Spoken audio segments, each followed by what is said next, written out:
Ketua DPRD MBD desak Pemda segera salurkan dana pokir ke kelompok penerima.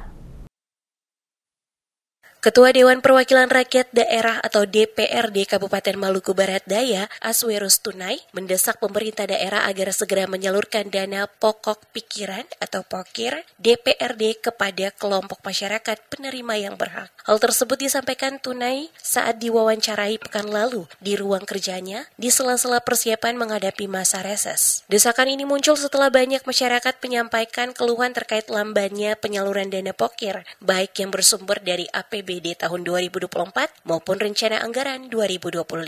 Menurut Tunai, seluruh usulan masyarakat yang disampaikan saat reses DPRD di kecamatan telah dijalankan sesuai prosedur dan mekanisme. Ia mengakui ada kendala teknis, salah satunya terkait distribusi barang bantuan yang harus melalui lintas pulau. Ia menambahkan, dana pokir telah masuk dalam APBD yang disahkan bersama eksekutif. Untuk itu, menurutnya, tidak ada lagi persoalan dari sisi anggaran. Saat ini yang dinantikan masyarakat adalah kapan dana tersebut dibagikan, agar masyarakat bisa segera merasakan manfaat sesuai kebutuhan mereka.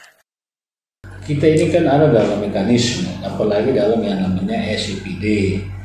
Jadi pada saat pembahasan dan seterusnya, itu diusulkan berdasarkan proposal-proposal yang disampaikan kepada pemerintah daerah dan juga hasil reses dan kunjungan kerja DPRD kecamatan dan ke konstituen, maka proposal-proposal disampaikan itu sudah disampaikan dan sudah diinput, dan anggaran juga pemerintah telah juga sudah menyetujui, dan oleh karena itu kami dari sisi administrasi kami sudah tidak ini lagi, tetapi itu sudah ada di badan komputer terkait dengan SK hibah atau penyerahan kepada pihak penerima.